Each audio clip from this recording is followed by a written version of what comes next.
Welcome back, everyone, to the High Tempo Sports Podcast, episode 76 today.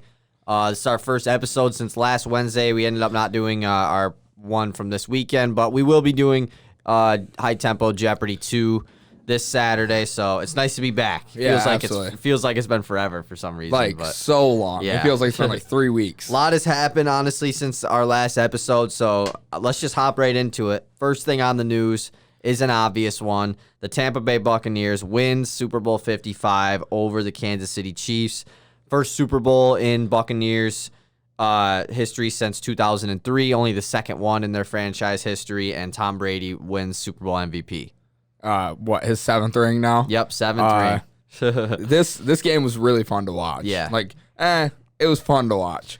It was fun because, it wasn't like a really good game at all. No, at all. It was, I liked it just because it was just kind of like a mind blower almost. Mm-hmm. It was just like, I can't believe this is happening Me type either. thing. Like, it was just, oh my God, I cannot believe Tom Brady already has 6 rings with the Patriots, leaves, and in the first year he leaves New England, wins again, It just shows how great Tom Brady is and how great he's been his whole career for that matter. And we're going to talk a little bit more about the Super Bowl after the news, but there isn't much on the news anyways. Another kind of Super Bowl thing, Patrick Mahomes did have surgery today. I assume he already had it today, but for turf toe, he was clearly injured in their Super Bowl game against the Tampa Bay Buccaneers. He was limping a lot, and everyone said he was going to have surgery. He said he's going to miss most of the offseason, but will for sure be ready for training camp next year. So, yeah, he'll be all good to go. And the last thing on the news is something I do want to talk about a little bit is the Derrick Rose trade. This was something that we as Pistons fans expected to happen some point this year. It did happen a little earlier than expected, but I'm cool with it because now it can give more minutes to the younger guys, and I think that's why they did the trade instead of at the trade deadline. But yeah, D Rose got traded to the New York Knicks, back to the New York Knicks for Dennis Smith Jr. and the Charlotte Hornets 2021 second-round pick, so they're second in this year's draft. So, initial thoughts of the trade. Initial thoughts of the trade where I was... Or just right now, what do you think? I was happy to see Derrick Rose go.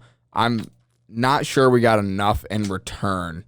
Dennis Smith Jr. is a guy who hasn't really played on an NBA roster in a couple of years now. He's played, but not just gotten significant time. Yeah, that's what I'm saying. Been a significant role player on a team in a couple of years. A month ago, 3 weeks ago, he asked to go down to the G League. And then we trade for him and a second. I think the second is the bigger part of this trade. Yeah. I just wish we would have been able to get a first out of Derrick Rose. And I always thought we could get a first for Derrick Rose, but then I thought about it he's not been in a great. Loaded draft class in the next 2 seasons. If we were to get a first for Derrick Rose, it would be a super future first. And what's the point of even doing that? I feel like. And I'm fine with getting a second because we can still hit on a second round pick in this draft, just in a loaded draft like it is this year. But I'm fine with Dennis Smith Jr. because he is just a project player, and the Pistons have nothing to lose with taking him on because they're not trying to win games. They can play him a little bit and say, okay, if he sucks, he sucks. It's whatever. We can cut him. If not, or if he plays good, then it's a win. So it's very similar to Josh Jackson. Yeah, exactly. And they said, Dennis Smith Jr. was a former top 10 pick, and there's no better place for him than with the Pistons right now, honestly. So I'm a fan of the trade. And this also means that once Killian Hayes comes back, that he will definitely have a bigger role. And hopefully he can come back soon because, man, I really want to see him play more. Yeah, I miss Killian Hayes. I miss getting to watch him.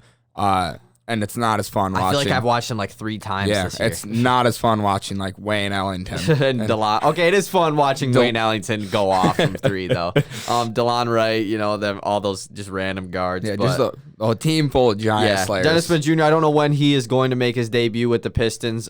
D Rose did make his debut with the Knicks last night, but I'm not sure when Dennis Smith will. Hopefully it's soon, and hopefully it's more than just garbage minutes. They got a win last night, right? The Pistons did get a win last night. I think the Knicks did. No, they didn't. The Heat beat the Knicks last night. Yeah, it was a close game. Tyler Hero hit a super clutch 3 at the end. So are we ready to talk about the Super Bowl a little bit? Yeah. So obviously, like we said, Tom Brady's 7th Super Bowl ring. But the main factor in this for Tampa Bay was easily 100% their defense. If you could give the Super Bowl MVP to the whole defense, I think they deserved it because Their young stars played great. Antoine Winfield with a pick. Devin White is, he's been a guy who is just blowing up this year, and everyone is hearing about him. And he's not even their best. He's not even the main guy on their defense. They have Levante David. Sue was in the backfield. Sack Barrett, they call him. They were getting at Mahomes so easily in this game. I mean, the amount of times, and of course it felt like it, but seeing the stats after of how many times he was hurried, what was it, 27 times on 50 dropbacks? Yeah. He was hurried. And it felt that way. It felt like every time Mahomes dropped back, he was getting pressured immediately. Yeah. And you see what happens to a good quarterback when he doesn't have an offensive line. It's what we've been saying about Stafford for years. Yeah. It's this. It just also doesn't help when it's not like the Chiefs' offensive line sucks or anything. They just happen to come across a great pass rushing defense. Also, Eric Fisher did not play in this game, so I think they're missing a left tackle too. That he is their left tackle, Eric Fisher. Oh yeah. That's a huge loss for them because he's one of their better players on their line, and they were attacking that side very well. Like I said, Ndamukong Suh was playing really well. A lot of just people in this game I was so happy to see win a Super Bowl. Yeah. Antonio Brown, a guy who it is really crazy to actually think about the story of Antonio Brown. There needs to be a 30 for 30 on him someday. Oh, because easily. He went from out of the league when I said it multiple times on this podcast. I don't think he would ever go back in the NFL. I don't think he would at all. I didn't think so. And then he wins a Super Bowl, Yeah. And the crazy part about your Antonio Brown, that take of him never playing again, that wasn't a hot take. No. A lot of people agreed that he would never find his way back to the field. Yeah, and I honestly think that if it wasn't for Tom Brady, that he still would have never went back into the league. Ndamukong Suh, former Lion great, winning a Super Bowl. That's awesome. Considered one of the dirtiest players in the league at one point. Sean Murphy Bunting out of CMU getting a Super Bowl. It's really, and obviously, Brady. Leonard Fournette, another guy who got cut by the Jacksonville Jaguars, had a great game in this Super Bowl and got a ring. So it's super awesome to see. Tampa Bay, came in as the underdogs in this game, won it big, and now we're getting ready for the offseason. I mean, a team full of outcasts just came and won a Super Bowl. I mean, you've got Gronk who came out of retirement to play in this game.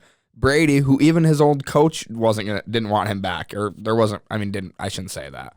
But he wasn't going back to his old franchise. He was leaving to go see what else had to offer him. And this team is just Ndamukong Suh. He was obviously good, but people don't like Ndamukong Suh. Yeah, and he's kind of washed. I mean, he's not nearly as good as he used to be. But yeah, it's super cool to see Tampa win it. Like I said, it was really just one of those mind-boggling moments. I can't believe that this actually is happening. Not only did they win, but they beat the most dominant team. Kansas City, ever since they won the Super Bowl last year, has just dominated. They went 14-2 this year. You could pretty much call it 15-1 because that last game of the year, they didn't have any of their stars playing. They cruised through this year easily. Just their offense is just the best offense I've ever seen. And then they get absolutely destroyed by the Tampa Bay defense. No touchdowns. This is the first time I've really seen a defense shut down not just Patrick Mahomes, but everyone, the Chiefs. Mahomes still played really well, honestly. For as much pressure as he was getting, he had a really good job scrambling and making some absurd throws. Yeah. And it sucks because the Chiefs receiving corps was not catching the ball very well in the Super Bowl, which is very unfortunate for Patrick Mahomes. But yeah, shout out to Tampa Bay for winning that one. Yeah, absolutely. It was really interesting to watch the Chiefs get dismantled because they got shut down. To only be held to 3 field goals out of that offense, that's like holding Kevin Durant to 6 points. I mean, that's how crazy that is.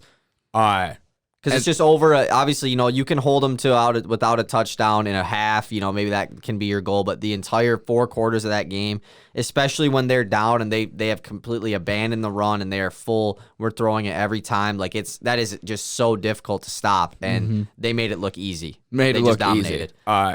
And shout out Antoine Winfield for the peace sign. Oh yeah, chucking up the deuces. That was just the perfect icing on the cake for Tampa Bay, honestly. Yeah, it was perfect. And it is super cool to see Gronk win it because Gronk is just such a meme. He is sober. Steve will do it. Yeah, he really is. I Parker says to me today, I've never seen Steve will do it and Gronk in the same room at once. Like, are they even the same? Are they the same person? They could be. I'll add one more thing to say about this game. I'm not gonna remember it. Yeah, I couldn't tell you what it is. I don't either. remember what it was. So yeah, the NFL season is over now, and surprisingly, that brings on a lot of new content for us to talk about with the NFL. Like, I'm super excited for the offseason because we can make our whole updated top 10 QB, running back, wide receiver list. This free agency class is kind of loaded in the NFL, so we can make our free agency predictions. We got a mock draft coming next weekend with Nate back on, and yeah, I mean, I'm super excited for the NFL offseason. Me too. It should be a lot of fun this offseason. It's going to be a very different offseason too, because there's going to be a lot of new faces on new teams this next year. So I'm just super excited to see it all go down. This is my first offseason that I've been like extremely involved in with the NFL, and the podcast forces you to be. Yeah. So that's where like this year I will be so involved with the offseason, and we're going over our former preseason predictions from this year. They were nowhere near as accurate because I just didn't pay as much attention. Now I have to. I get that. And so I'm super, super excited for this offseason to see where guys like Kenny Galladay are going. Yeah, I mean, there's so many loaded wide receivers. The DBs in this class are pretty loaded. There's really isn't much quarterbacks other than Dak Prescott, who I expect to go back to Dallas. But there's also going to be a lot of trades. And the draft also this year is a very... a lot of teams need a QB. I feel like there's definitely going to be some teams trading up, trading down. So I'm super excited. Excited. And I'm super excited to see what the Lions do this offseason. Yeah, the Lions have a very big, like, just a very interesting offseason this year. One that we haven't seen in a long time. Yeah, it's a tough one. A committing to rebuild offseason. Like, because you look at like the Detroit Pistons, where we knew they're committing to rebuilding last offseason, and then they go out and spend a lot of money on guys who, like, why the hell did they pay them? At least at the time, I was like that. Jeremy Grant now is a little different. He's been a lot better than I thought he was going to be. Plumlee is still whatever. I'm okay with it. But like the Lions, are they going to do that? Are they going to go get overpay a bunch of veterans just to spend their money? I mean, the Lions don't have a lot of money, which is probably a good thing. And then the whole Kenny Galladay situation is another thing that is very intriguing. I don't know what the Lions are going to do. Honestly, I'm cool with whatever they do. If they bring him back, I don't know. I really don't know what I feel about Kenny Galladay. I think I want him to leave, but if they do bring him back, I won't be that upset, I guess. No, I won't be upset just because if we're going to rock with Jared Goff for a year, it will help him look better because I would hope they're going to get another wide receiver in the draft. I mean, it might not be a first rounder, but I definitely do expect them to take one. Yeah. And it just gives him more weapons, and it'll make him look better and really get you a better judgment on that guy, on whether or not Jared Goff is our guy. And that honestly, that like you were just saying though, with pick 7, that is just such a interesting spot that we're at, because that is right where like the wide receivers are like gonna be, the top wide receivers are gonna be going. I assume at least one of the 3 of Chase, Smith, and Waddle will be there. Maybe not, might only one of them be there, but do they take one there? I don't know, because defense is definitely the problem for this team. But now that we don't have to draft a quarterback because Goff seems to be the guy at least for next year. So it's gonna be fun. Like and that's the one bad thing I don't like about the NFL offseason is that it is way longer than the NBA offseason. Like the NFL draft is not for like at least 2 months from now, which kind of sucks, but free agency is before the draft though, so we will be having free agency stuff to talk about. So are we ready to hop into our standing predictions from earlier this year? So describe what you did today. So I love reacting to our old lists and takes and stuff because it's just so fun to hear how like wrong some of them are. And I knew we were going to do this at some point, but back in May of 2020, so this is coming up on over almost a year ago. I mean, not quite, but we did our standing predictions. It was episode 20 of the High Tempo podcast, which 20? Is crazy. Yeah, because we took that break obviously because of quarantine, but we had Nate on this episode with us, so we'll be talking about his standings. And then we didn't do the award predictions till episode 37. So like we did the standings one super early. I don't know why we did it. Too early. Yeah, way too early. Well, maybe that was what the season doesn't start till September. Was that the title of the episode? Way too early predictions? It was just NFL standing predictions. I wasn't that creative. But yeah, so we're gonna be going over our standings predictions and the award predictions that we did since all the awards came out last weekend, right before the Super Bowl. So yeah, are we ready to just hop into it? Was Willie with us for the award? Willie episode? was not with us for the awards, sorry. but he was for the standings one. And So we're gonna be doing this not anytime soon. I mean, Yeah. a few months from now. But Willie's gonna be back. It's gonna be great. we'll have him back on for the standings one because I mean he's our NFL analyst, high tempo NFL analyst, just like we're having him on for the mock draft. So Yep, because he's also our college football analyst. He knows everything about football. So let's just hop right into it. So I'm just gonna go division by division, tell you the actual standings, and then tell you the three of ours. And then obviously we can't listen to it, but there's definitely some things that we said that are just super wrong that I will be stating because it's pretty funny. So let's get right into it. So the first division we're gonna do is the NFC North, the Lions division. This division ended with one seed being the Green Bay Packers, Chicago Bears at 2, Minnesota at 3, and the Lions at 4. Quick disclaimer, we are Lions fans. Last year, we definitely expected the Lions to be better than they were. So we had high hopes. Yeah, but I mean, I'm always going to be biased and include, like next year I won't, but like as long as they had Matthew Stafford, I was always going to include him in the playoffs. Yeah. So my NFC North predictions was I had the Vikings winning the NFC North with the Lions at 2, Green Bay at 3, and Chicago at 4. And Easton had the exact same one as me. You had Minnesota, Detroit, Green Bay, Chicago. Willie had Green Bay winning, and then the Lions at 2. He showed the Lions some love. Showing them some love. Minnesota at 3 and Chicago at 4. We all thought Chicago was going to suck, which shout out to Chicago for actually overachieving this year. We thought they were going to suck 7 games into the year. I mean, they were like 5-0. That's so true. They were, because they started off 5-0, like 6-1, I think, at one point, and we were still in our power rankings would have them at like 20 or like 19. Disrespecting the hell out of the Bears. Which they still weren't that good. I mean, they snuck in the playoffs at 9-7 strictly because of that great start that they had up to the year. But we really disrespected the Bears this year. The reason that I had Green Bay low, I don't know if you remember why, but I know that I had them at 3 because of the whole Jordan Love situation. I thought that was super fishy, and I really thought it was going to cause a lot of issues with the Packers. It clearly didn't, but a year later, they're probably in the same exact spot they were a year ago. And they're probably in a worse spot now. So Green Bay is going to be a tough team to grade next year. Yeah, I'll probably disrespect them again. Oh, yeah. Oh, I definitely will. I go into it expecting it. So, onto the NFC East. This one is, I mean, it's hard to predict the NFC East because no team had a winning record in their division this year. So the actual standings was Washington won the division with the Giants, followed by the Cowboys, and then the Eagles. My standings, I had Dallas winning the NFC East, followed by Philly, New York, and Washington.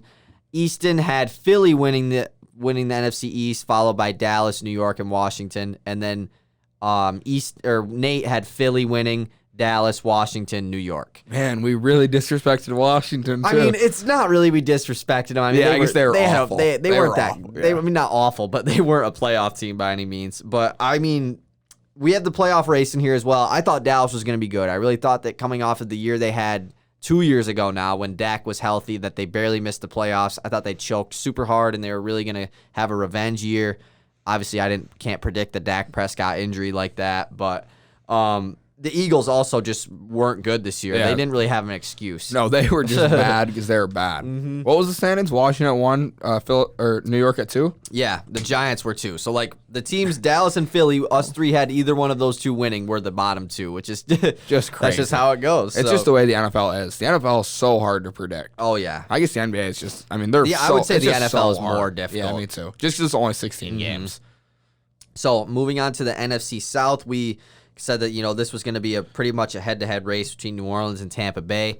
And that's exactly what it was. I mean, the NFC South was listed as New Orleans won the division, Tampa Bay at 2, Carolina at 3, Atlanta at 4. I had it, I'm pretty sure the exact same way. Yeah, I had it as New Orleans at 1, Tampa at 2, Atlanta at 3, Carolina at 4. So I just had 3 and 4 swapped. Willie had the same exact as me, and then you had Tampa Bay winning, New Orleans at 2, Atlanta at 3, Carolina at 4. And I remember this because you were like super high on Tampa Bay, of course, and me and Willie were like, there's no way New Orleans doesn't win this division. Like, they will easily win, and that was one of the first like arguments, I guess, of the episode because we both thought that New Orleans was going to win, and you didn't. Like, you definitely thought Tampa was going to win. Well, yeah. I mean, it took me till like halfway through the season to let go of my like hope and hype on the Buccaneers, and then all of a sudden they just balled out. Yeah, I mean, like after their bye, they went undefeated and were the best. They scored the most points in the NFL per game, and they dominated at the end of the year. So I was right. So yeah, I mean, for the most part, us three were that division we were pretty straight on, and then this is the one that really was way different. The NFC West. Going into last year, the NFC West was easily the toughest division because San Francisco was coming off of just making the Super Bowl. Arizona just got D-Hop with Kyler Murray getting better. And obviously Seattle and Los Angeles were both going to be solid teams. So the standings ended up with Seattle at 1, LA Rams at 2, Arizona Cardinals at 3, San Francisco at 4. I had my standings. I had it Seattle at 1, LA Rams at 2, San Francisco at 3, Arizona at 4. So I just had 3 and 4 swapped. Yeah, you almost nailed it. Well, just listen to this. So I had it like that. Willie had it as Seattle winning, Arizona at 2, San Francisco at 3, LA Rams at 4. So, I mean, he was a little, had little closer. And then you had it as San Francisco winning the division, followed by Seattle, Arizona, and LA Rams. And I got absolutely flamed by you two for having the LA Rams at 2. You were both like, the Rams are going to suck. I can't believe that. And then you had San Francisco at 1, and me and Willie didn't. And you were just astonished that San Francisco wasn't the top seed for us. Well, they were insane the year before. Yeah, I mean, well, and then what you said is, you go, because you were explaining why you had San Francisco at 1, and you were like, when you have Jimmy Garoppolo as your quarterback, the possibilities are endless or something like that. Like, just praising him hardcore, which is very ironic now because he is god-awful He's now. horrible. So, yeah, I thought that was really funny because San Francisco ended up finishing last in the NFC West. It still was one of the better divisions. Like, they weren't a bad team by any means, but And they had a lot of injuries. Yeah, they were very injury-prone all year, and that's something that you just can't really throw into a prediction, I guess. So, yeah, that was the NFC standings, and then we also put how we thought the playoffs was going to be, the 1 through 7 seeds. So, how it turned out was Green Bay 1, New Orleans 2, Seattle 3, Washington 4, Tampa Bay 5, LA Rams 6, and Chicago Bears at 7. I had it as New Orleans Saints as the 1, Seattle Seahawks at 2, Dallas at 3, Minnesota Vikings at 4, followed by Tampa Bay, LA Rams, and the Detroit Lions. So I got 5 and 6 right on the spot. And you got 1 I right. had Seattle. I had Seattle in the playoffs at 2. I had New Orleans. So my 2 non-playoff teams, or 3, was Dallas, Minnesota, and Detroit. You had San Francisco as the 1 seed. Oh. No, yours is funny.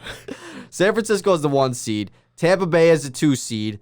Philadelphia Eagles as the 3 seed. Minnesota Vikings as the 4, with New Orleans and Seattle as wild card teams, and the Lions as in at number 7. So yeah, that's not good. What I get 3? You got Tampa, Seattle. New Orleans, and Seattle. Yeah, but you had the rest was little awful. swap. Yeah, it was bad. And then Willie had Seattle as the 1 seed, New Orleans at 2, Green Bay at 3, Philly at 4, Tampa at 5, Arizona at 6, and San Francisco at 7. His was pretty close. Yeah, I mean, his was pretty good. Philly, obviously didn't make it, and neither did Arizona and San Francisco, but they were pretty close to making it. So that was the NFC. On to the AFC now. So let's start off with the AFC North, the Steelers division. We love to give the Steelers a lot of crap, but they did win. They did win the division. So it was Pittsburgh at 1, Baltimore at 2, Cleveland at 3, Cincinnati at 4. Man, that's a good division. Yeah, that is such a tough division. It was one of the better divisions in the league this year. And I had it as Baltimore at the 1 seed, Pittsburgh at the 2, Cleveland at the 3, Cincy at the 4. So just had Baltimore and Pittsburgh swapped. You had Baltimore at 1, Cleveland at 2, Pittsburgh at 3, and Cincinnati at 4.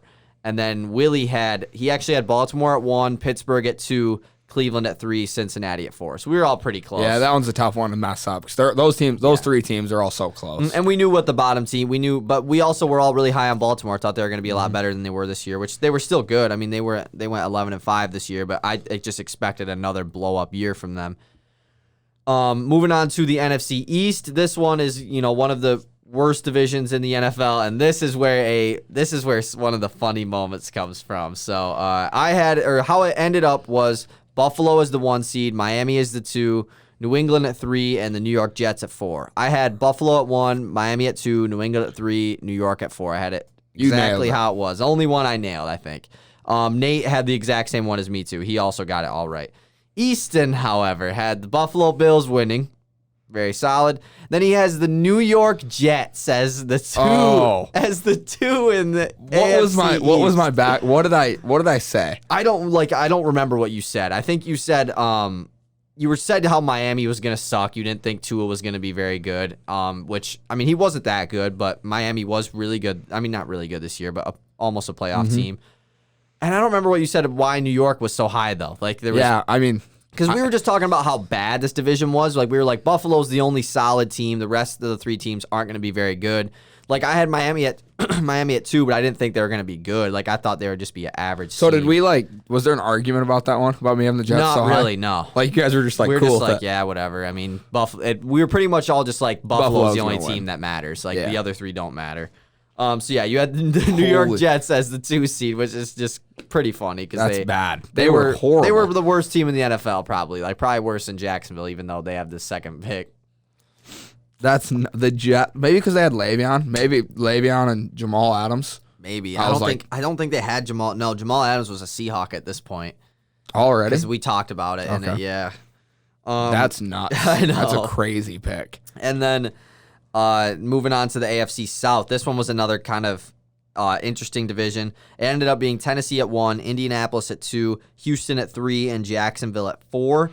I had it as Indianapolis at 1. I really thought the Colts were going to be really good last year. Tennessee at 2, Houston at 3, Jacksonville at 4.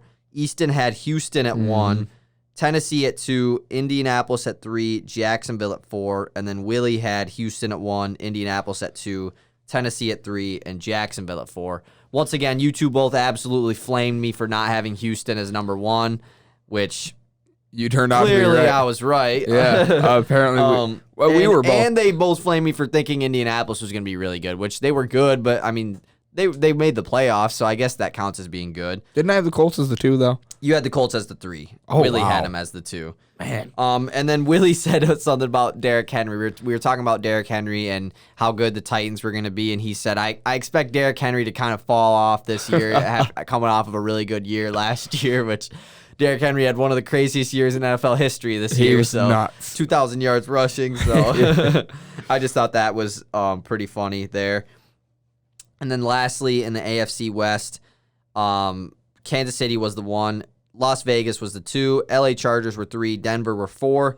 All 4 of us were pretty high on Denver. Or not 4. All 3 of us were pretty high on Denver. I had Kansas City at 1, Denver at 2, LA Chargers at 3, and Vegas at 4. You had Kansas City at 1, Denver at 2, Vegas at 3, and the Chargers at 4. And then Willie had KC, Denver, Chargers, Raiders. Man, we loved the Denver Broncos. I know. I mean, this was when the Drew Lock hype was all a thing. We all were bought into the Drew Lock was going to be good. Clearly, he's not. This was probably a couple months after he was singing "Put On" by Young Jeezy. Oh, yeah. And also the Raiders, we all kind of thought that they weren't going to be very good because we just didn't really buy into Derek Carr. I thought Derek Carr was going to be really bad this year. Yeah, which he had his ups and downs. He was, at some points in this year he was really good. Other times he was like, man, Marcus Mariota, their backup, it looks better sometimes. Which Mariota actually played decent when Derek Carr went down with an injury. And then the Chargers was another team that we were like, Herbert wasn't even supposed to play this year, so we were like, I don't know if Herbert's gonna get in or Tyrod Taylor's gonna be good. That's kind of why we had the Chargers down there. Tyrod Taylor. Tyrod Taylor, the most unfortunate story in NFL history. Definitely. So then the playoff race in the AFC is the last thing we had on with Willie, and it looked like, or how it ended up was Kansas City is the 1, Buffalo at 2, Pittsburgh at 3, Tennessee at 4. Then your wild cards were Baltimore, Cleveland, and Indianapolis. And I had it as Baltimore as the 1 seed, Kansas City at 2, Indianapolis at 3, Buffalo at 4, Denver at 5, Pittsburgh Steelers at 6, and the Tennessee Titans at 7. Holy moly, you got 6 out of 7. I got 6 out of 7, yeah. The only team I got wrong was the Denver Broncos, and who is the team that I missed? Oh, I don't know. The Cleveland Browns. I missed the Browns. Yeah, and then you had Baltimore at 1, Kansas City at 2, Houston Texans at 3, Buffalo at 4, Denver at 5, Tennessee at 6, and you had the Browns at 7. So I had 5 out of 7. I mean, and you got the Cleveland, which was definitely I didn't expect them to make the playoffs. And then Willie had Kansas City at 1, Baltimore at 2, Buffalo at 3, Houston at 4, Pittsburgh at 5, Indianapolis at 6, and Tennessee at 7. So he got 6 out of 7 as well. You guys most just forgetting Cleveland. Diss the Browns. But nobody thought they were going to be as good as they were. Especially because in their division with Baltimore and Pittsburgh, they were clearly going into last year at least. Those two teams were definitely better than Cleveland. But like the 7th or the extra wild card spot definitely just was a huge factor this year. Yeah, absolutely. It changed the way you look at it. And going down to the end of the year, I mean, there was a race for that 7th spot in the last game of the year for both NFC and AFC. And I think that helps when you extend it, make one more game of the playoffs, because it allows an average team to get in versus you don't have to be really good.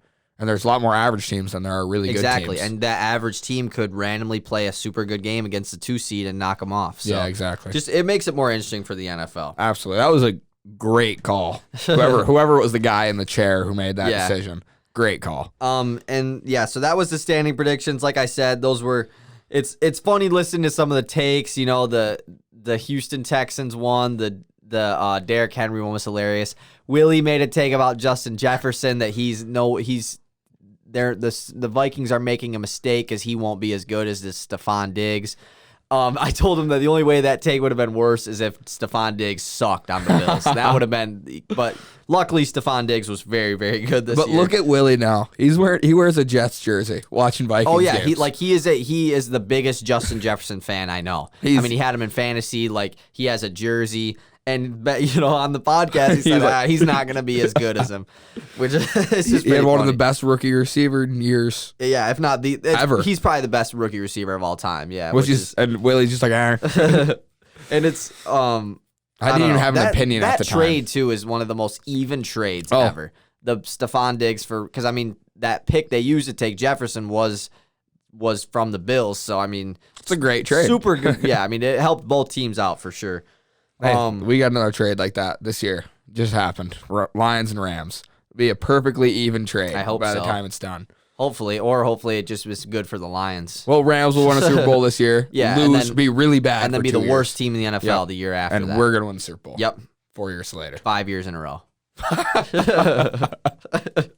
So, do you want to hop into the award selections? Yeah, because I'm so curious. These really aren't like that. The standings was definitely something that was way more like crazy than the awards. Like who would I pick for Depoy? That's what I'm so curious. So for the awards, MVP was the top one. Obviously, Aaron Rodgers won the MVP this year. You and me both did pick Patrick Mahomes to win the MVP. However, we both said that Russell Wilson was our runner-up for. That's a pretty good one. Yeah, that's a pretty good take. At one point, he was leading. And Mahomes was the runner-up to Aaron Rodgers, but Aaron Rodgers was someone who I did not expect. Like I said, the whole Jordan Love situation was, I just thought that was going to affect things in Green Bay, and it clearly didn't during the season, at least. That was still fresh in our mind at that point. And that was huge news, and like it just wasn't a thing during the regular season. It was just like, why? Like what's going on? Like, are they going to trade? And especially because of the way Aaron Rodgers took over for Brett Favre, it was very similarly like this. So that was nuts because I remember people were all over. People were just like, "What is going on in Green Bay?" Oh, and now it's still like that. I mean, right now it's like, back to that. What are the Packers going to do? What is their plan with Jordan Love and Aaron Rodgers? Because I guess you could have him sit behind him for one more year, but I mean, I would be shocked if Jordan Love isn't the starting quarterback for Green Bay next year, like not 2021 season, but 2022. I would be shocked. So I feel like this is going to be Aaron Rodgers' last year in Green Bay, whether it's in the NFL or he's on another team next year. Yeah, how weird it would be to watch him in a different jersey. Holy moly. I might actually not hate him. Yeah, I would never like him, but I might not hate him. Yeah. Yeah, might not. Imagine if he went to the Bears, though. Oh, I know. The hate would be so real. So, we both picked Mahomes, both wrong.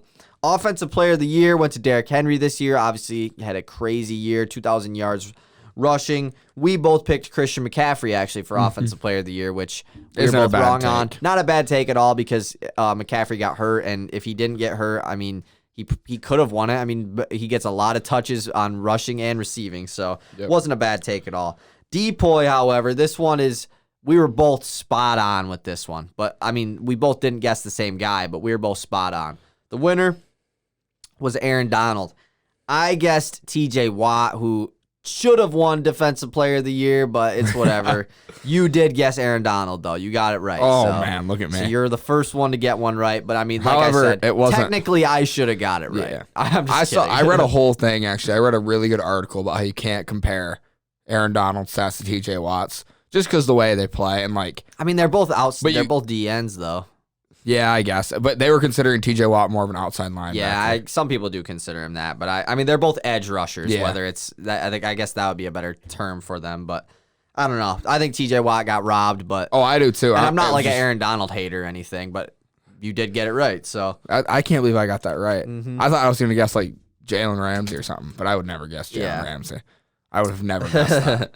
And then for defensive player of the year, offensive rookie of the year. Sorry. Obviously Justin Herbert won that. That was a super thing that I kind of we didn't really talk about yet. Herbert won it over Justin Jefferson. That's a huge debate. I mean, what do you think? Obviously, you know what I think. I think Herbert deserved it. But I mean, I could see both ways. So. I really do think Jets should have won it just because he had, like we say, a historic first year. But Justin Herbert did too. Yeah. And these guys both. Justin Herbert broke Baker Mayfield's touchdown rookie passing record. They were both unreal. Yeah, they both broke several rookie records, and it's hard to not give it to the QB, I guess. Yeah, and that's just it. The QB, the NFL is so hard because not every position is valued equally. Mm-hmm. A quarterback is a much higher value player than a wide receiver. Oh, yeah. It's just the way it works. So it's hard not to give the big time awards to the most valuable players, which are quarterbacks. Makes a lot of sense. I mean, yeah, I completely agree with that. And so our picks for Offensive Rookie of the Year, however, I went with Clyde Edwards-Helaire from the Kansas City Chiefs. I thought that he was going to get major touches for them immediately, which he did, but he missed a few games due to injury and just got outshined by other rookies, with Herbert and Justin Jefferson. Do you have a guess? You want to guess who you picked or no? I didn't go with Tua. I didn't think Tua was gonna be that great. Tua wasn't gonna start anyway. I mean, he didn't start at the beginning of the year. It's a day one starter. But I don't really. It's Joe Burrow. Oh, of course I picked Joe Burrow. I know. I was figured you would be able to guess. I completely forgot because of the injury. Mm-hmm. Yeah, like Joe Burrow we got quit hurt. talking about him. Even if he didn't get hurt, I don't think he would have won the award. No. I still think Herbert probably would have, or Jefferson would have gotten it over him. But he definitely would have been a candidate. But yeah, you picked Burrow. I remember you saying too that you were considering Henry Ruggs from the Raiders too, which is a little bold, but good thing you didn't commit to that. Good thing I picked Burrow. Yeah, it looks a little better. Yeah. And then Defensive Rookie of the Year, Chase Young won this one. Neither of us picked Chase Young or Jeff Okudah, which is like, I feel like we had to pick either one of those two. They're two top 5 picks in the draft. And just because Okudah's on the Lions and Chase Young was just easily the best player in the draft. Chase Young won it, though. We didn't pick him. I picked Patrick Queen of the Baltimore Ravens, their first-round linebacker they chose, because that team just didn't really have any linebackers, and I figured he would like lead them in tackles, and he had a really good year, but he didn't win the award, but he was a candidate for the award. And then you picked Isaiah Simmons from the Arizona Cardinals, which is pretty funny because he just had a super disappointing year this year and everyone, because he fell in the draft to like pick 8 last year or pick 9 maybe.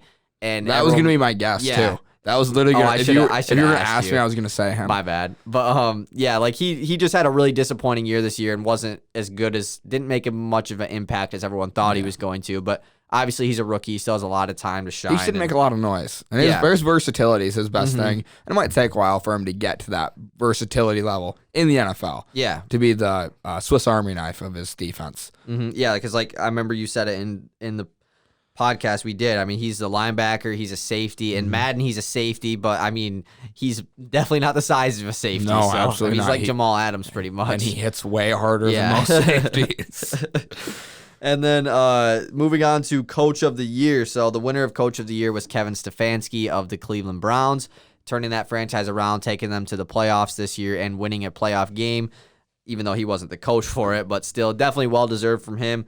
I picked Frank Reich of the Indianapolis Colts because, once again, I was just super high on the Colts, and yeah, I just thought they were going to be super good. I still think they're going to be good next year, but they got to figure out their QB situation. Do I have a nuts pick here? No, not really. Do you Okay. want to guess? I think you could guess. Let me just say that. I think you could probably guess it. I mean, it's not Matt Patricia. No. Thinking of my other Belichick. No. Pete Carroll. No. Bruce Probably Arians. Yeah, it's Bruce Arians. Just because you were Yeah, super high on Tampa. I'm Tampa. super high on yeah, Tampa. you picked Bruce Arians to win Coach That's of a the Year. damn good pick too. It was funny too because in that episode we were talking about how great Tampa Bay's offense is. Like they have so many loaded pieces just on their- offense, and like obviously their offense was good, but their defense was the It was main it. part.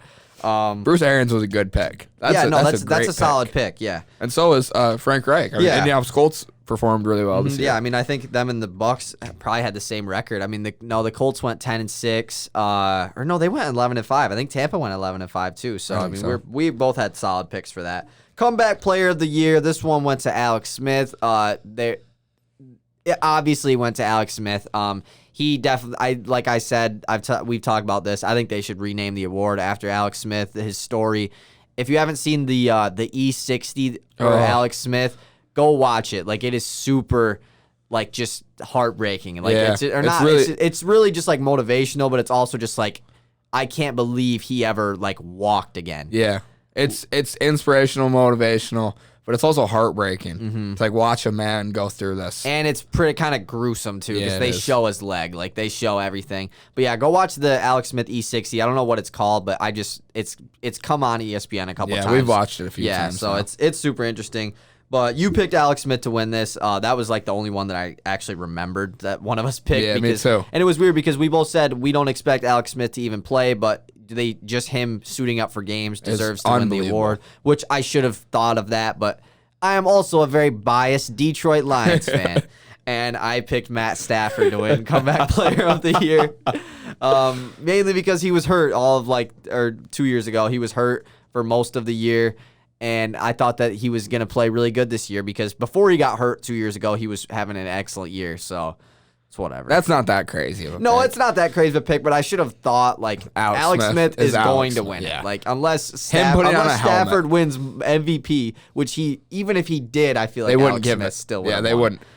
Yeah. Alex Smith putting on a helmet and walking out of the Yeah. locker room was crazier than anything Stafford like could have done this a year. possibility of getting in the game. Yeah, it's and great. then not only did he, but he was the quarterback of a playoff Yeah. team that won their division, home field advantage playoff team. Like Stafford could have awesome. went out and won the MVP, and he wouldn't have done anything as incredible as what Alex No. Smith did by taking his team to the playoffs as a starter. Like the only way Stafford could have won it is if he'd thrown for 5,000 yards, led the league in touchdowns, broke Lions. one of the best yeah. quarterbacks. Yeah, like had one of the seasons best ever. seasons ever, like a Matt Ryan season with the Falcons in 2016. So, and then lastly, we did our Super Bowl winner and runner up.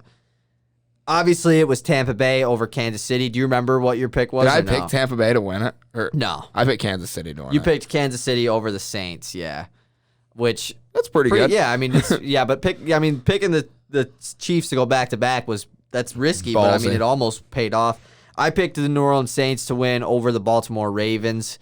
Both teams who lost early in the playoffs, both made it to the second round and lost in the second round, but not too Saints horrible lost of to a pick. eventual champions. Yeah, So and Baltimore lost to. I mean, they lost to the Bills, but They lost. Yeah, they just lost. But at least I didn't pick like a team that didn't even make the playoffs. I yeah, guess. I'm glad we both had. Imagine if you would have picked tough, like though. 49ers over. Oh, dude, I would have looked like an idiot. 49ers over. Did Willie make a Super Bowl prediction? No, he wasn't on that. Oh, that was for the award Yeah, that races. was we Okay. did that on the awards one. So yeah, I'm super excited to do this again. Obviously, it won't be for a while, but now I'm waiting. Now I'm gonna be watching the whole time. Like, did this team get better? That much better? and I feel like this upcoming year it'll be a lot more educated predictions and everything. Yeah. Just because I mean, even I feel like I'm a much more educated football fan than I was a year ago at this time. So I'm like, I you've definitely seen think it. you have. You've Yeah, seen because it. I mean, a you've lot. always just been a basketball guy, but you've especially like it's crazy how much fantasy sports. nuts. Like you look at Jordan, like Jordan knows so much about the NBA now. He didn't know and really anything. No, before. and he knows a lot. Yeah, and 'cause like he takes it so you serious. with football now, Yeah. and like it's it's Scuba too. Like, he knows a lot more about the NFL than he did just because of fantasy football. Like, it's pretty nuts. If you ever want to get into a sport, just join a fantasy league with a bunch of your buddies of that sport and take it seriously because you'll learn a lot of stuff about the sport and who's on what team, what teams are where. Like, it makes things a lot easier. You'll be able to have conversations with other people so much better than you would before. Like, just having a football conversation with anybody now, I feel like I can bring up so much more because I'm so much more educated. Yeah. I can bring up and players. playing Madden helps too. I don't play a lot of Madden. You know, a lot of guys playing Madden. You know, like pretty much, you could name any dude at any position off a team. Which like is Sandals' knowledge of his, even in the NBA, he doesn't even play NBA 2K anymore. Yeah, but NBA is just like, it's a little different. Like 1 through 10 on every team's roster. Probably. It's nuts.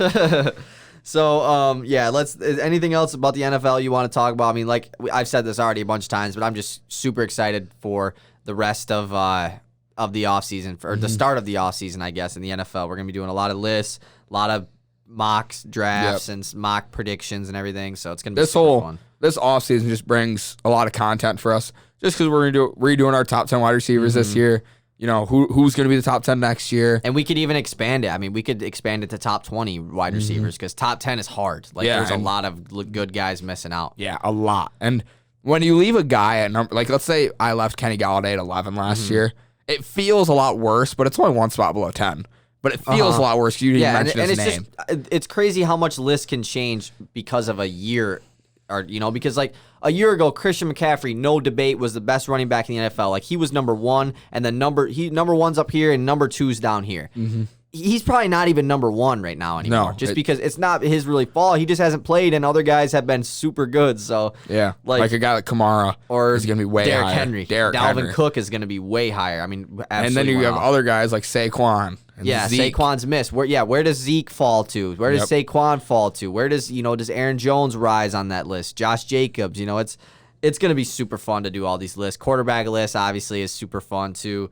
And if we do a top 20, you might see a guy like Rojo sneak in there. Ronald Jones. Oh yeah, maybe. Yeah, he might. Top 20. I mean, it's hard to just think about it off the top of my head because there's a lot of guys I'm forgetting. Running backs you like. So yeah, are we ready to hop into some college basketball talk? Michigan State. Do you want to hop into it? Oh, I do want to hop into it. Michigan State wins against Penn State last night. What a just heart-racing game this was. State was playing really well in the first half, had a double-digit lead at halftime, and then just slowly lost the lead as the game went on. But scraped out a win. They won by like 2, I think. Aaron Henry played really well. Malik Hall had a good game, but awful end of the game play calling for Penn State. Yeah, it was horrible. I mean, they no timeout. There was like they got the rebound. Like 7 seconds. Who missed left. The free throw? Rocket Watts. Somebody missed the first of a 1-and-1. Was it Aaron Henry? I think it was. Henry. Yeah, the State was up by 2. Aaron Henry got fouled, missed the first one, and it was off of a poor shot before that too. Like Aaron Henry got a rebound off of a poor shot. It was like, what are they doing? And then Aaron Henry missed the front end of a 1-on-1. And Penn State guy catches the ball with how much time on the clock? Probably 5 seconds. I think 7. Oh, really? There was that much time? And they really took their time getting the ball. I mean, and I understand too if you want to run the ball up to half court and then call the timeout so you can get the inbound right there. But he just races the ball up the court. Penn State got a timeout, doesn't call it, forces up some crazy awful shot, double clutch 3 with like 2 seconds on the clock too. Like he could have gotten a better shot. Missed it, and Michigan State won. And it was just like, thank God that they won that game because they needed to win it. They take on Iowa on Saturday for the second time. Must-win game for State. A team that almost beat Iowa last week, but couldn't pull it off. And at this point, it's like, okay, if they play good, it still doesn't matter. They got to win where they are. They have 7 losses. They're 10-7, I'm pretty sure now. Michigan basketball is supposed to return Sunday they play Wisconsin on Sunday, so hopefully Michigan plays again because it's been a minute since we saw them play. And I'm so excited. For high school basketball just got started in Michigan. I was going back and watching some games last night that were live streamed, and just watching high school basketball again is so much fun in Michigan. Yeah. But I'm ready for Michigan hoops. Yeah. Like Michigan University hoops. And probably the worst team in the Big Ten that they could play right now with their first game back against Wisconsin. I mean, I would say the only team I would rather, like, who is harder to play than Wisconsin is probably Ohio State at this point. But yeah, I mean, I know Wisconsin, they're ranked like 21 now, but still just a a veteran team that you don't that. And that Michigan having 3 weeks off, is going to be very tough to play at this team. This is a revenge game for Wisconsin. Yeah, that too. We killed Wisconsin, and this game is in Wisconsin too. So like Madison, right? Yeah, I think so. Madison. I'm pretty sure. I mean, this is going to be a tough game. Michigan's got to come with their heads on straight. They haven't even been practicing for 2 weeks. It's not like they're practicing right now. They are off campus. I guess they might be on campus. They might be practicing now, but I am so excited for this game against Wisconsin. I'm very nervous because it's a revenge game. Lots of fifth years. And I'm not, Michigan could still win this game, but it's just Wisconsin definitely they're going to be out for blood this game. Yeah. So I wouldn't call them favorites, but an upset isn't crazy here. Michigan did, however, move up to number 3 in the power rankings with Villanova losing. Ohio State moves all the way up to 4. I mean, they have like 4 losses and they're ranked number 4 just because they've been beating some top dog teams. Iowa lost to Indiana the other night, I think. Yeah. So Michigan State's looking to take advantage of Iowa because they're kind of 3-game skid. They're on a roll. I mean, not a, what's the other word? Skid. Yeah, that's what they're on. But yeah, so the Big Ten is still unreal. Super good. State they just got to win some big games. Like they really, the String some Penn together. State it's a good win just because they need a win, but they need to have a good win as of like you're beating Iowa, Illinois. We still have yet to play Michigan. We still have to play them 2 times. I mean, I don't know if they're going to reschedule the games or anything. Hopefully they do, but I would assume you would. Yeah. I mean, conference games I think have to get because but at the same time, the tournaments has to start when it has to start. Yeah. So if they can't fit the games in, they can't. So we'll see. Michigan's going to be having a tough schedule. We might see some guys sit in too. No, not after this break that they've had. Yeah, good point. You've had a long break. Yeah. You don't need to rest Not anymore. like the NBA. Yeah, you throw them guys out there. So anything else college you want to talk about, or you want to move on to the NBA? Move on. So in the NBA right now, we don't really have like a list or a topic. We're just doing our weekly NBA discussion. So I'm going to go through and list the 1 through 8 in the East right now. We'll talk about the East a little bit first.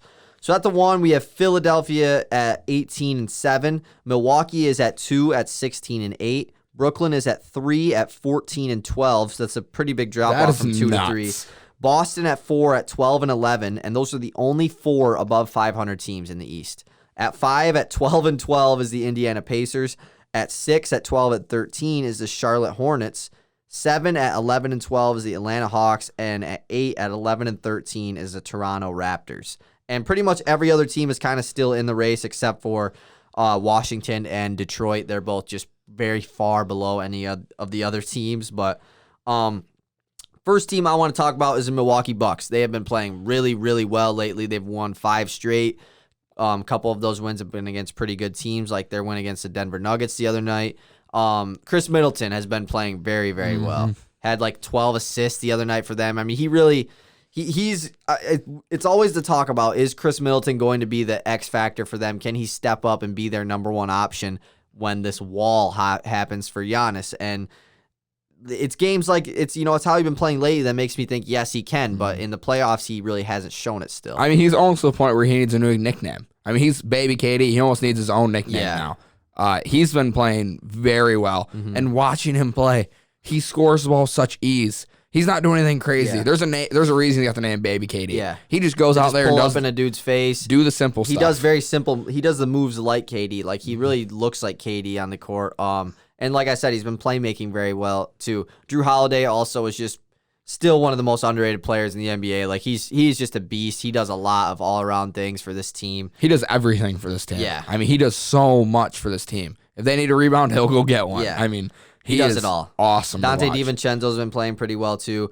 And then Brooklyn, the team right behind him, losers of 3 straight. Obviously, they haven't had Kevin Durant for any of those games, but they lose to the Detroit Pistons last night, which was just a very surprising game. I mean, Jeremy Grant is very good. Like he had 32 last night. DeLon Wright had another 20-point game, had 22. Sadiq Bey, I watched the highlights for that game today. Sadiq Bey went perfect from the field, 6 of 6, 3 for 3 from downtown, and was hitting some clutch shots in the end too to really ice the game. Like Sadiq Bey is that man. I'm a big Sadiq Bey fan. I said it from one of that first games we watched when he was hitting he hit 3 threes in the first quarter. And his jumper's funky looking. It is funky, but he shoots it. But he with hits a hand it in a his lot. face. Like he makes a lot of threes. He waits for dudes to close out and he just shoots it over. And the thing is, he shoots it like out here too. So that's like he's like gonna get blocked. He's an interesting player, but he's another guy who's he feels like he's gonna be a prototype NBA player. Guess who made a 3 in the Pistons game last night? Julia Okafor. No, Isaiah Stewart. Isaiah Stewart made a 3. What? Yeah, isn't that nuts? I would expect Julia Okafor. Sekou only played like 6 minutes last night. Rodney Magruder is still getting minutes, which is just he only played like 5 minutes, but still. Why? Plumlee played super good. He had like 12, 12, and 7 or something. I like watching Plumlee a lot. Plumlee is really fun. That's the thing. Like I really do enjoy watching the Pistons because they play hard. Like all of them play. Like Plumlee plays really hard. Jeremy Grant the Lakers are fun to watch, but man, they just take plays off. They really do. They'll let guys score sometimes. The Pistons can't afford that. The Pistons just play hard the whole time. But like I said, Jeremy Grant is just spectacular. I just love to see him ball out consistently. It's not like he just randomly has 30. Like he's averaging 25 a game for a reason. My favorite player on the Pistons to watch this year has been Plumlee. I love watching Mason Plumlee. I love watching the plays where Mason Plumlee has the ball in his hands for 10 straight seconds and he makes a dish. Those are my favorite plays the Pistons run. And honestly, my favorite games to watch from the Pistons, it's going to sound rude, the games that Blake Griffin sits are my favorite because when he does play, he's playing a crap ton. He played like 34 minutes last night. And just not doing much. And he played all right. He had like 9 points. I'm pretty sure didn't shoot very well. But like it's games like that where Sekou gets 5 minutes. And it's like, all right, then the games that Blake doesn't play, Sekou will play 20. So I'd rather see the young guys play. Did you watch the game? We didn't watch. No, we didn't watch. I just watched the highlights today. So I have a question since I know you didn't watch the whole game, but would you think Blake Griffin was probably the 5th best player on the floor? I mean, players that were better than him last night. DeLon Wright, Sadiq Bey, Jeremy Grant, Mason Plumlee. Was Wayne Ellington better? Wayne Ellington hit like 3 threes, but I mean, that's all he does. Blake though. does a lot I would more. probably say Blake. That's was nuts. 5, yeah. Josh Jackson. Josh Jackson had a good game last night off the bench. He had like 15. To say Blake Griffin is the 5th best player on the floor of any team that's not got LeBron, Anthony Davis, Chris Paul, it was nuts to ever think that would happen. I mean, it's obviously just a certain game, but still, like, but yeah, Josh Jackson too is like one of my favorite players on the Pistons. You love because Josh Jackson. I just like watching him play because for the same reason I've been saying, he plays hard. And he actually, the thing is, like, those other guys play hard. Jeremy Grant actually is a super underrated defender. Like, he is a top-notch defender, especially in the Lakers-Pistons game. He was just, but like, they run their defense through Jeremy Grant. Yeah, like, I guess that they don't switch. They'll switch everything else except if they're playing against a team with a superstar. Jeremy Grant does not come off of him. Yeah. But Josh Jackson is probably our second best defender other than him too, and that's why he's just really scrappy, and when he's hitting threes too, he is hitting threes. I mean, there was a couple guys on this team who were fighting for their careers. I mean, you're looking at a guy like Josh Jackson who's on his way out of the league, who just found a spot in it. Yeah. Like, he's now here to stay. And the thing is, like, he definitely probably would have been on a team if it wasn't for the Pistons signing him, but it's just like, how much would he have played? Yeah, I mean, he hasn't played. And he plays big minutes for this team. Like, he averages over 20, 25 minutes a game. And plays well. That's so fun. And he's from Saginaw, right here. And he's just one of the he's someone that I expect to be in the Pistons' near future, at least. Maybe not the long-term future, but within the next 3 years, I expect him to be a Piston for those 3 years. I would love to see it. I just want to keep seeing him in Pistons. He's just, I don't know, he's what I want my Pistons team to embody. You know, the hard work to stay here. Yeah, and Isaiah Stewart, I love watching him because he is so... He plays hard. So much to prove. We're saying all this, but the Pistons are still 6-18. I mean, they're a very bad team, but that is exactly like it's the perfect formula. They're playing competitive, not playing well, but they're competing and still losing, which is perfect. Their 6 wins all on Twitter today. That's all you see on Twitter and on Instagram too. Is about the Pistons, about Giant Slayers. Their 6 wins are against 6 just top dog Lakers, Nets, Heat. Sixers, Celtics, Sixers, who's the other one? Oh, did you who's say the other Nets? one? Yeah, I said the Nets. I don't know who the other one is. I'm gonna look at the team, see if I could think of it. Did they beat the Jazz? No, the Jazz beat Nuggets. I think it might be the Nuggets. I think it might be. No, that game got postponed. The Suns? I don't Suns. know. It was the Suns. It is the It's Suns. the Yeah. Phoenix Suns. Yeah. No, you're right. Like six better teams in the NBA. Miami Heat is the worst team there. And Miami Heat they've been rolling lately too. Most people think they're still a playoff team. They've won 3 straight. They're at 10-14 at the 10 seed. That was actually a team I wanted to talk about. They played the Knicks last night in D Rose game. Like I said, Tyler Hero had a crazy good shot. Jimmy Butler iced the game. He's back. How did D Rose play?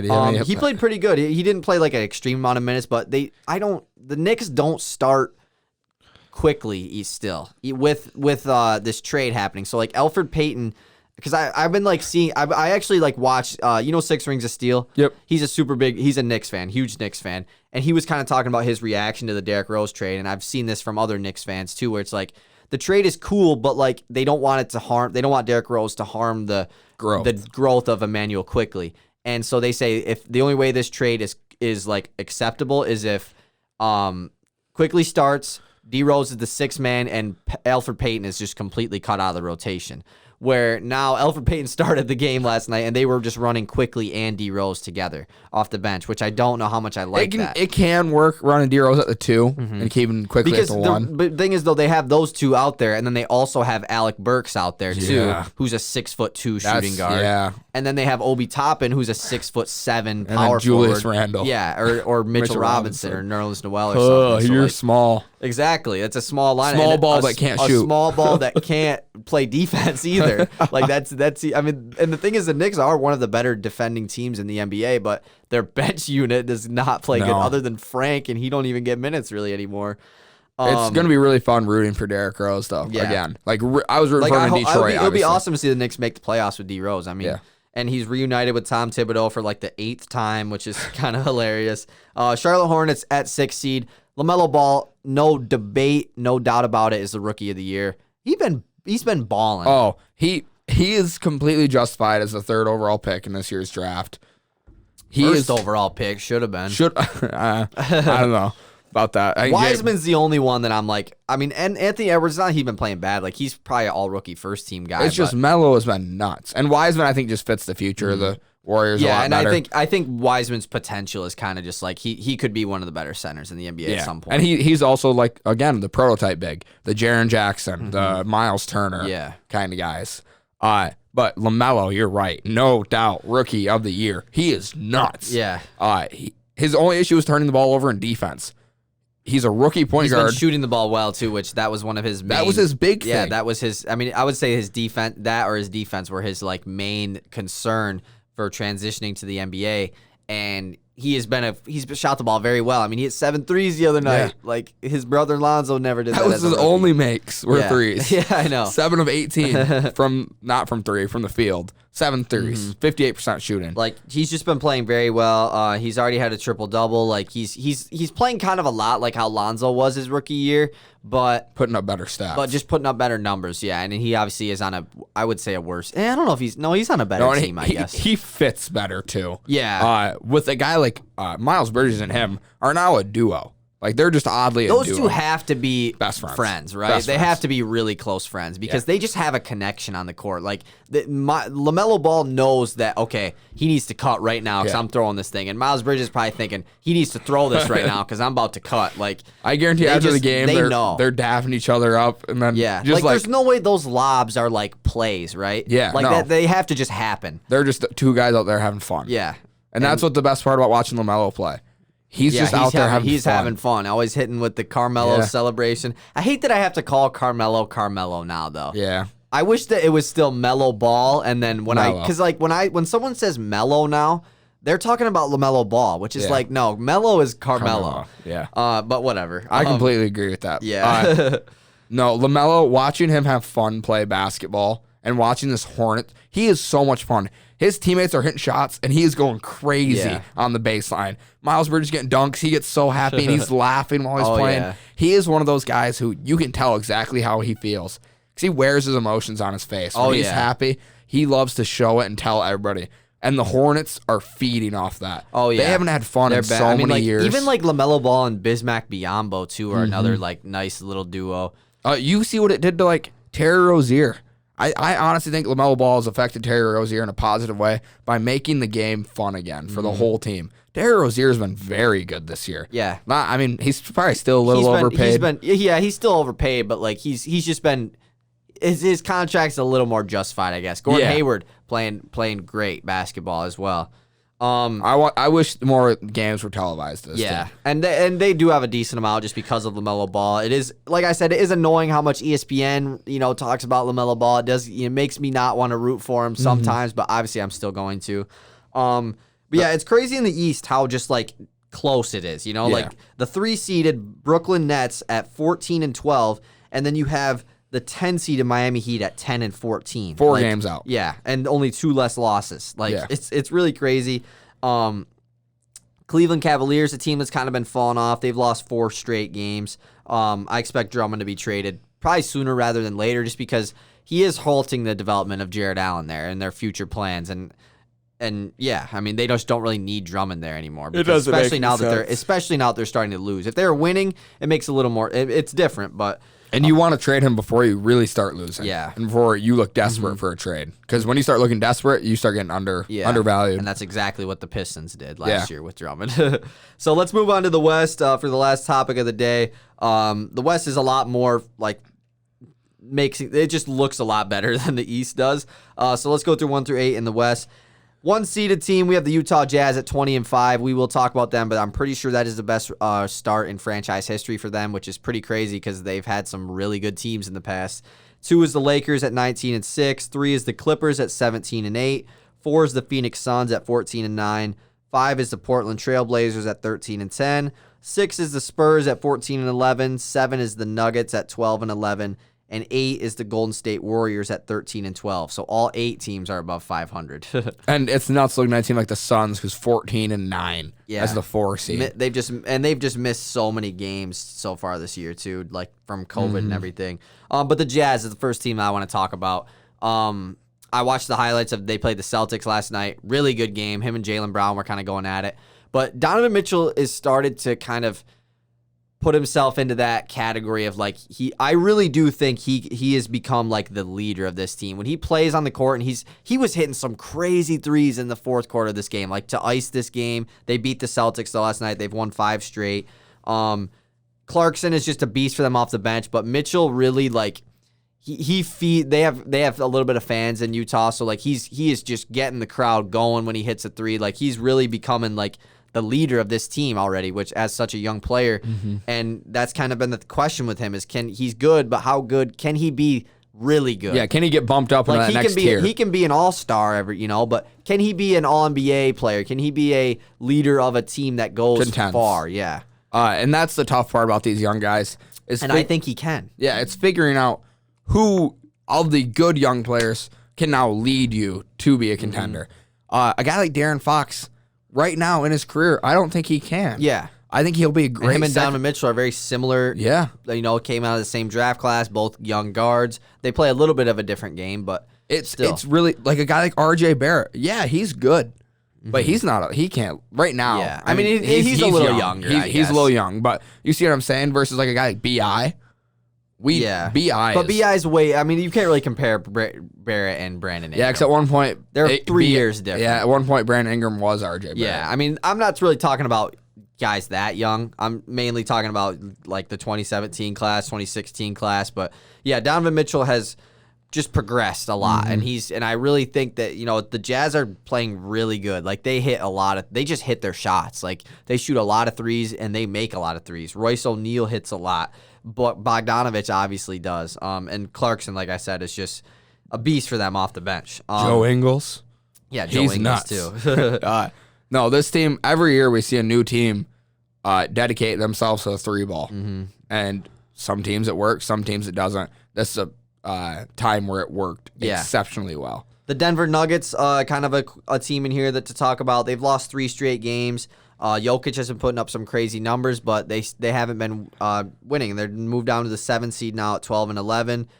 I mean, it's not really too much of a concern, I guess, because they're another team that's kind of been banged up with injury. But Jokic has just been crazy good this year. If his team had a better record, I think he would be the MVP of the league. But I would say right now it's probably between Embiid and Bron, if I had to say. Yeah, the Lakers, I mean, obviously they've won 5 straight as well since their loss to the Pistons, so they've been playing pretty good. What was another team? What are some teams that are left out? New Orleans was a team. They've been playing a lot better. They've won 4 straight. They're now 11-12 at the 10 seed in the West. A team that we kind of said was just like bad. Like they're just not good. But they've been playing very well. Minnesota is the only team that's like out right now. Okay. Like they're at 6-18 at 15, and then the spot above them at 10-13 is the OKC Thunder. 10-13 in the East would have you as the 9 seed in the East right now. Maybe the 8 seed, actually. So, like... That's insane. Yeah, like the top... And the main concerning team, though, still is the Dallas Mavericks. They're 11-14 right now at the 13 seed in the West. Luka has been playing all right, not really shooting the ball well, but he's still putting up great stats. Porzingis has kind of been a guy who people are questioning, but he had a good game the other night. He just shoots a lot more threes now than a true big. Like he's really not a paint player at all anymore. That's why he can't. I think he is better as a 4 than a 5 because he doesn't really play in the paint ever. He is just a perimeter shooter at this point. I think the scary part about this Mavericks team is they don't have an excuse to why they're not playing well. Yeah. There's no, we've had this guy injured, we can't get into a groove because blah, blah, blah. They're just not playing well. They just can't shoot the ball very well, and they're not a very good defensive That trade team. doesn't look very good right now. Seth Curry is putting up historic numbers shooting the ball. Looking like he might put up the best shooting season ever right now at 50, 50, and 90. Like maybe the first time ever. I don't know if he's still doing it or not, but he was. He is. He was a couple weeks ago. I saw it today. Oh, really? I saw that stat, yeah. Yeah, and Houston was another team that kind of was going off after the James Harden trade. They've fallen off a little bit to 11-13.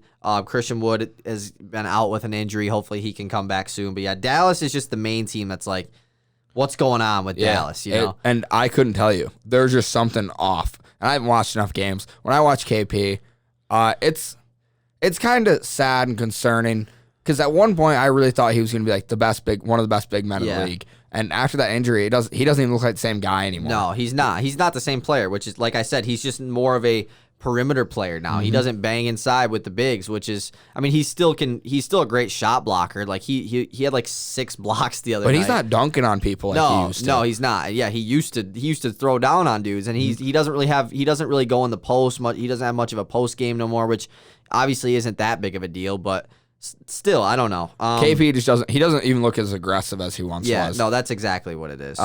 Which is, he at one point in the Knicks, like he was like one of the guys who were like, man, this guy can be he's legit. the future of the NBA. Yeah. And then where has it gone? I just hope Porzingis doesn't turn into one of those what if guys. Yeah, that's just really, and it's kind of, it's not looking like it, but it's just slowly going that way. Which, like I said, the other night he had a really good game, which is nice to see. I got him in fantasy, so I mean I can keep up with how good he's doing. And then the mainly surprise team, other than the Utah Jazz, is the San Antonio Spurs. 14-11. They just have a lot of guys who are playing really well, mainly DeJounte Murray. The other night, he absolutely went off. He's one of the best rebounding guards in the NBA. Had 8 steals the other night. Almost had a triple-double with steals, 25 points. He's super, super underrated. I saw a TikTok that was like, if this dude was on the Lakers, he would be ESPN's beloved child or something, which obviously if you could say that about any player on the Lakers, but DeJounte Murray has been playing really well for that team, and DeRozan, all of them. The Spurs are underrated. I mean, when you're coached by Greg Popovich, you always can be a contender, I guess. And you're almost always underrated. Yeah. I mean, the Tim Duncan Spurs, a lot of times people just were like, yeah, they're good, but they're still just Spurs. They're just the Spurs. They're going to get beat. They're always going to be good, yeah. They're always going to be good in the regular season. And Portland is still the 5, with all the injuries they've had. They beat the Sixers like a week ago with no Dame Lillard, no CJ, no Nurkic. That's a bad loss. Yeah. That's a really bad loss. In Philly, too. That's a bad loss. Yeah, I mean, that's pretty much it. I mean, is there anything else that you want to discuss, or? No. Yeah, I don't got anything either. So, like I said, Saturday we will be doing number 2 of High Tempo Jeopardy. It's going to be super fun. Easton's going to be the host. Hopefully we got some good categories. I hope. I mean, yeah. Have you already made the game? Yeah, I'm going to have to go back and edit some stuff, but it's done, yeah. But I'm super excited for Jeopardy. There are some tough questions. Be prepared. Yeah. Like some really tough questions. Hopefully I can take down the reigning champion, take down Scuba or Tebow. So we'll see. Yeah, peace. Peace.